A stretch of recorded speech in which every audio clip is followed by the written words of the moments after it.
తెలుగు వారి number 1 choice Telugu matrimony.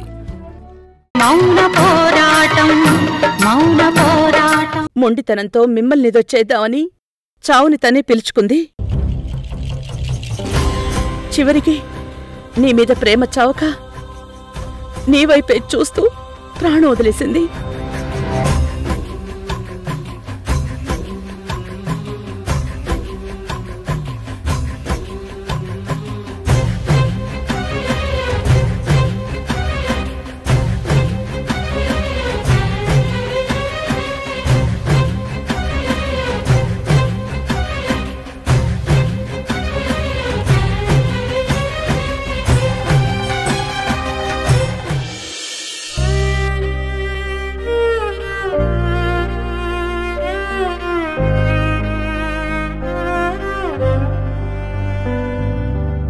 ఆగు. వదినా, వదినా. అక్క పైనెక్కడ ఉంది?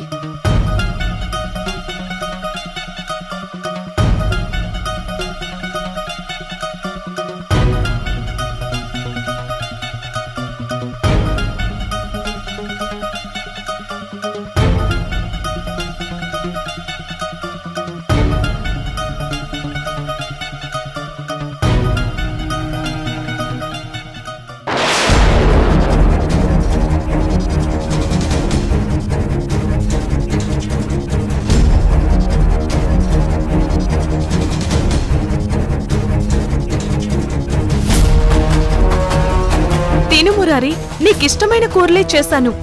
నువ్వు బాగా ఇష్టంగా తింటావని చేశాను.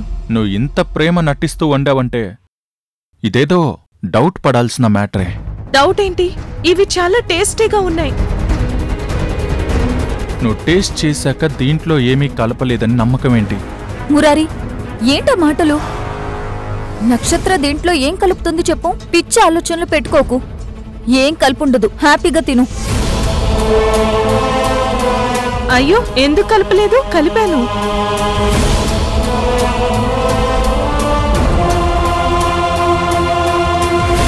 ఇదేంటి కలిపేశానని ఎంత డేరుగా చెప్పేస్తోంది? చెప్పానా వదినా, ఖచ్చితంగా కలుపుతుంది. నన్నేదో చేయాలనే చూస్తుంది.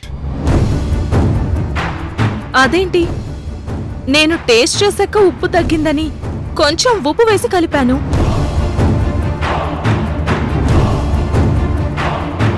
ఆ తర్వాత చాలా బాగుంది కూర. ఉప్పు తింటే విశ్వాసం ఉండాలి అంటారు.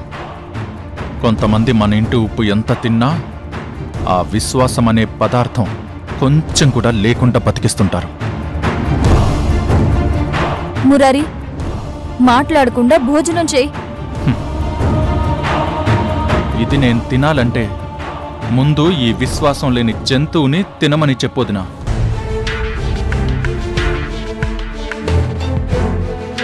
మురారి, నువ్వు మరీ దారుణంగా మాట్లాడుతున్నావు. అవునవును, చాలా అన్యాయంగా మాట్లాడుతున్నాడు. విశ్వాసం లేని జంతువంటే ఏ జంతువు అనుకోవాలి?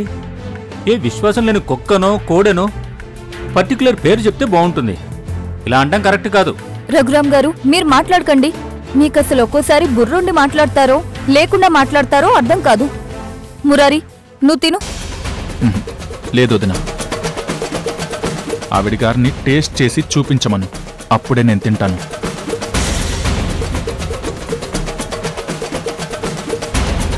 ఏమో, దీంట్లో ఏ విషమో కలిపుండొచ్చు కదా.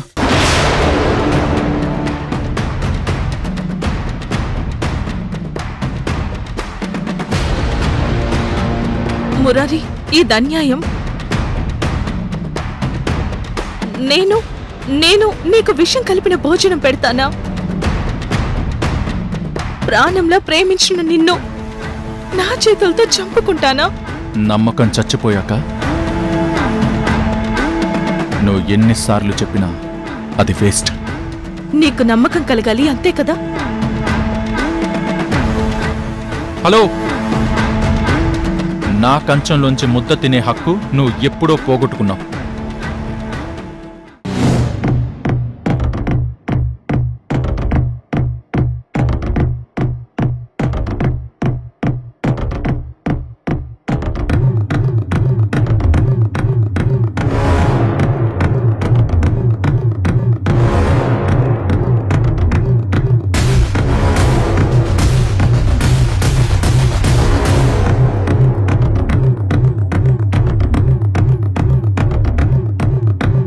చాలా ఇదంతా తినాలా?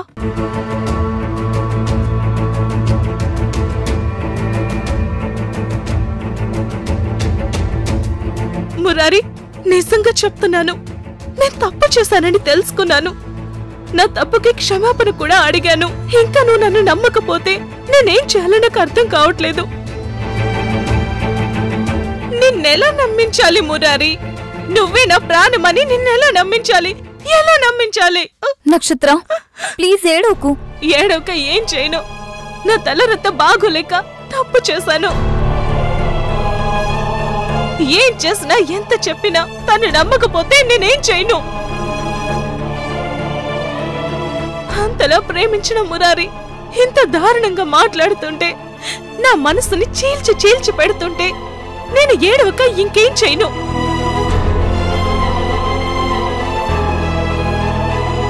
పోనీ చచ్చిపోనా?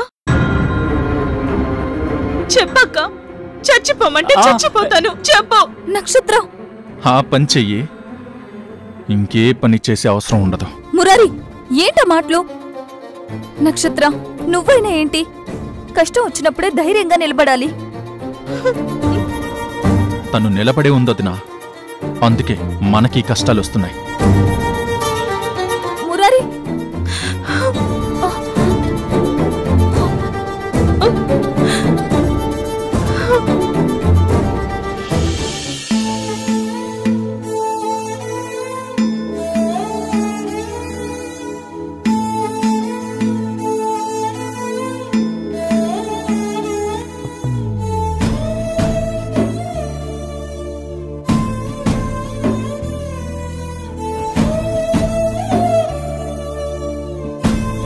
చరణ్, నందినికి మీరన్నా మీ కుటుంబం అన్నా చాలా ఇష్టం.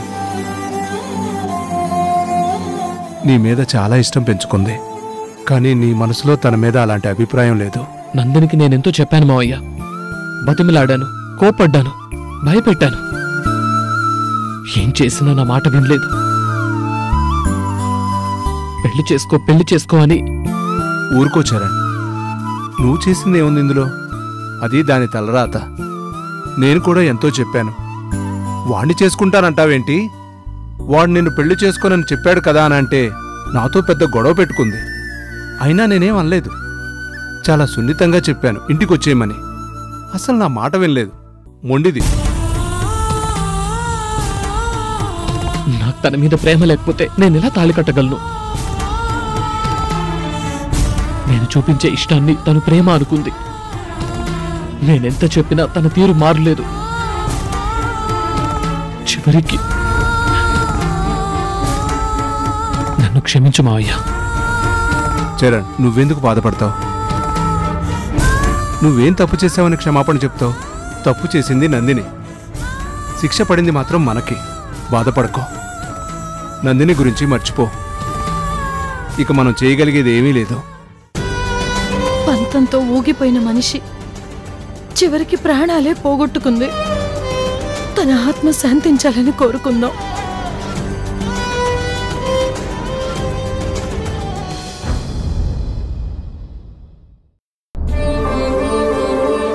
నక్షత్ర, రా టిఫిన్ చేద్దాం.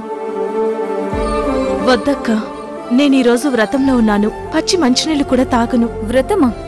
ఏం వ్రతం? 7 శనివారాల వ్రతం. అదేంటి? మనం ఏదన్నా కోరిక కోరుకుని 7 శనివారాలు వెంకటేశ్వర స్వామికి నిష్టగా ఉపవాసముంటూ పూజ చేస్తే మనం అనుకున్నది నెరవేరుతుందని మొన్న గుడికి వెళ్ళినప్పుడు ఓ పెద్దావిడ చెప్పింది. ఓ, అందుకేనా దేవుడి గదిలో వెంకటేశ్వర స్వామి వారి ఫోటో సపరేట్గా పెట్టి పూజ చేస్తుంది? అవునక్క, మురారి నన్ను నమ్మి మళ్ళీ ఇదివరకులా ప్రేమించాలని కోరుకొని ఈ వ్రతం చేస్తున్నాను. అది తీరితే తిరుపతి కూడా వెళ్ళొస్తాను. మురారి ప్రేమ కోసం నువ్వెంత తపన పడుతున్నావు నక్షత్ర. నీలో ఇలాంటి మార్పు కోసమే నేను అత్తయ్య చాలా ఎదురు చూశాం. నేను మారానని నువ్వు నమ్ముతున్నావు, కాని మురారి నమ్మట్లేదే. నా మీద ప్రేమ పుట్టట్లేదే. నమ్ముతాడు, ప్రేమిస్తాడు.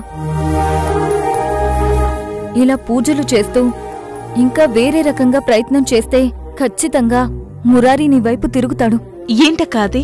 ఇనుము దేనికి అట్రాక్ట్ అవుతుంది? మ్యాగ్నెట్కి. హ్మ్. మగాడు ఐరన్ అయితే ఆడది మ్యాగ్నెట్ అవ్వాలి. కానీ ఈరోజు వ్రతంలో ఉన్నాను కదక్కా. పిచ్చి మొహందానా, నేనిప్పటికిప్పుడు వెళ్ళి మురారి మీద పడమండం లేదు. ముందు నువ్వు మురారి మనసు అర్థం చేసుకో. అతనికి నీ మీద ఇష్టం కంటే అతనికి పుట్టబోయే పిల్లల మీద ఎక్కువ ప్రేముందని జరిగిన విషయాల వల్ల అర్థమైపోయింది. కాబట్టి నువ్వతన్ని నీ వైపుకి తిప్పుకోవడం కంటే ముందు అతని ప్రేమని నీ వైపుకి తిప్పుకోవాలి. అంటే ఏం చేయాలి?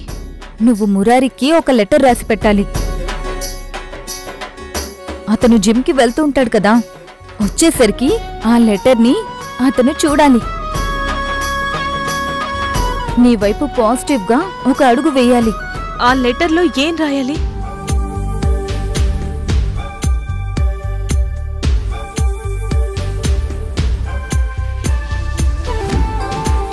ఓకే అక్క, చాలా థ్యాంక్స్. నువ్వు నాకు నిజంగా అక్కవే. సరే. ఏంటి నక్షత్ర, అవంతి నిన్ను చాలా బాగా నమ్ముతుంది కదా, బ్రహ్మాండంగా నటిస్తున్నావు. ఎక్కువ వాగేవంటే చెంప పగిలిపోతుంది. ఇప్పుడు నేనేం చూశాను? నేను నటిస్తున్నానా? ఈ మాట అవంతి యొక్క వింటే ఎంత తప్పుగా అనుకుంటుంది? కరెక్టే కరెక్టే. ఇప్పుడు నేను లెటర్ రాసి పెట్టాలి.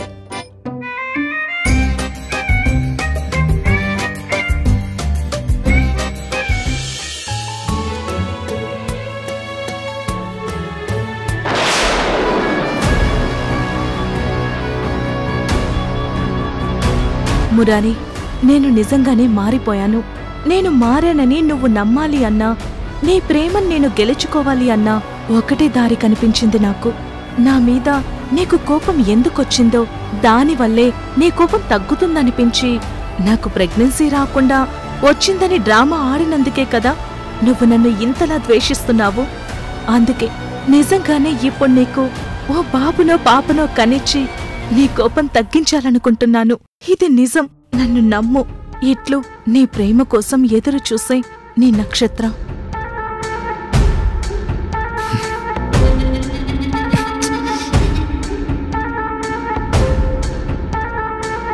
వదినా, వదినా, వదిన.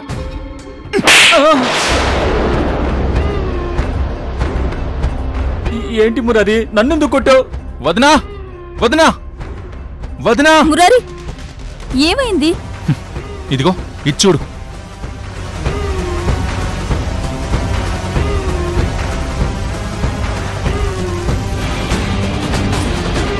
చూసావా వదినా తన వేషాలు? ఏం చేసినా నేను ఒప్పుకోవట్లేదని చివరికి నా బిడ్డని ఎరగా వేస్తుంది. అదేంటి మురారి, భార్య భర్తకిచ్చే అతి గొప్ప బహుమతి అదే కదా. అందులో ఎరే ఉంది. అయినా నీకు ఆ విషయంలోనే కదా ఇంత కోపం వచ్చింది. లేదు వదినా, అది నన్ను శారీరకంగా లొంగ తీసుకుని మళ్ళీ నన్ను తన కంట్రోల్లో పెట్టుకోవాలనుకుంటుంది. నేను అలాంటి వేషాలకి లొంగను. మళ్ళీ ఇలాంటి పిచ్చి పనులు చేయొద్దని చెప్పొదినా.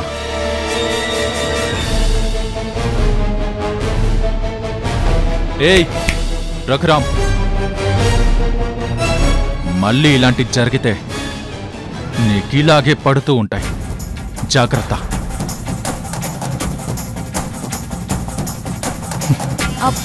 ఏ ఏ మురారి,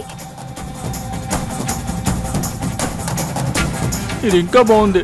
2 కత్తులు కొట్టుకుని మధ్యలో వెళ్ళిన మేక మెడ తెగేసినట్టుంది. అబ్బా, ఏంటక్కా ఇలా రివర్స్ అయింది? తను రివర్స్ అయితే మనము తన వెనకే వెళ్దాం. ఇదేదో మళ్ళీ నా దవడ మీదకే వచ్చేట్టుంది. అందుకే నేను కనిపించకుండా దూరంగా ఉంటేనే బెటరు.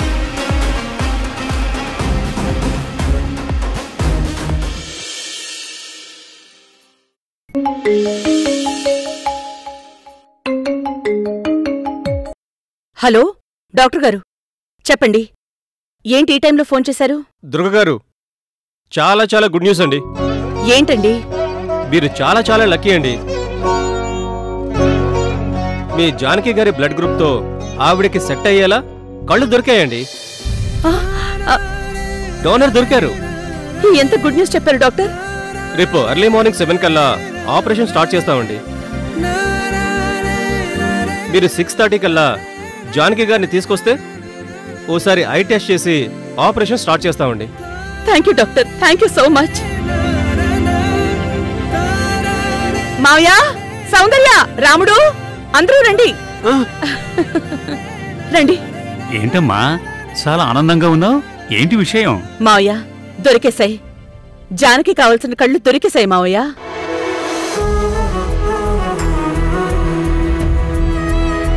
అవునా పెద్దమ్మా? అంటే అమ్మకి ఆపరేషన్ అయిపోతుందా? అవును సౌందర్య, రేపు మార్నింగే ఆపరేషన్ చేస్తారట.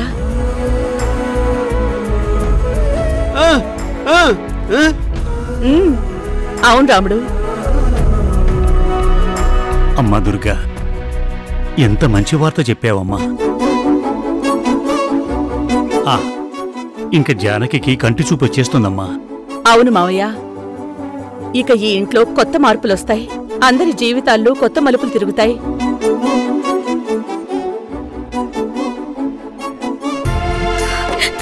పెద్దమ్మా. సౌందర్య, సౌందర్య, ఇన్నేళ్లుగా అందరమ్మల్లాగానే మా అమ్మకు కూడా కళ్ళుంటే ఎంత బాగుండేదో అని ఎన్నిసార్లు ఏడ్చాను. ఇప్పటికి దేవుడు నా కోరిక తీరుస్తున్నాడు. అయ్యో సౌందర్య, మా అమ్మ ఈ పెళ్లి చూడగలిగితే బావుణ్ణు అని ఎంత కోరుకుందో. ఇప్పుడు తన కోరిక తీరుతుంది. దేవుడు కరుణించి తనకి కళ్ళు దొరికేలా చేశాడు. అమ్మా, ఇదంతా నీ ప్రయత్న ఫలితమేనమ్మా. మనం ప్రయత్నించకపోతే ఆ దేవుడు కూడా ఏమీ చేయలేడమ్మా. నువ్వు మాటిమాటికి డాక్టర్కి ఫోన్ చేసి కళ్ళ గురించి అడగబట్టే ఆయన ఏర్పాటు చేసుంటారని నాకు అనిపిస్తోందమ్మా. లేదంటే ఎంతోమంది వెయిటింగ్లో ఉండగా మనకి కళ్ళు దొరకటం ఎలా కుదురుతుందమ్మా?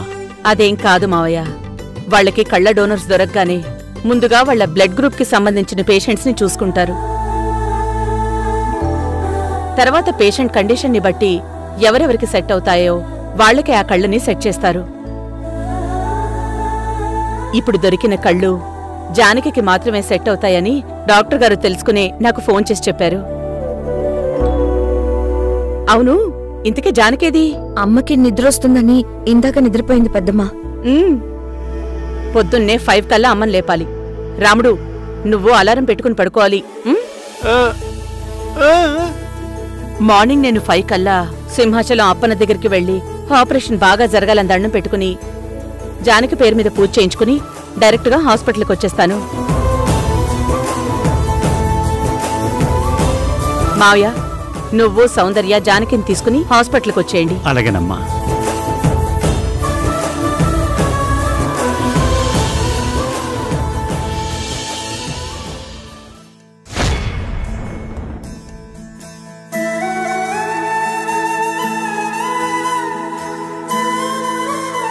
స్వామి, నీ దయ వల్ల నాకు కళ్ళ ఆపరేషన్ జరగబోతోంది.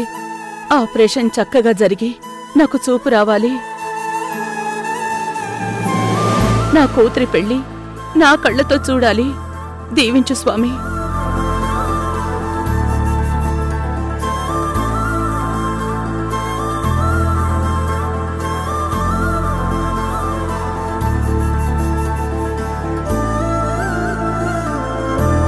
ఏమండి? సౌందర్య, అమ్మా, పెద్దమ్మ వెళ్ళిపోయిందా? పూజ చేయించుకుని వస్తానని 5కే వెళ్ళిపోయిందమ్మా. మావయ్య, మావయ్య, ఇక్కడే ఉన్నానమ్మా. బయలుదేరదామా? అలాగేనమ్మా. ఏమండి? మరి మేం బయలుదేరమా? మీరు జాగ్రత్త. ఉంటాను. సౌందర్య, పదండి మావయ్య. పదమ్మా. రామ్మా.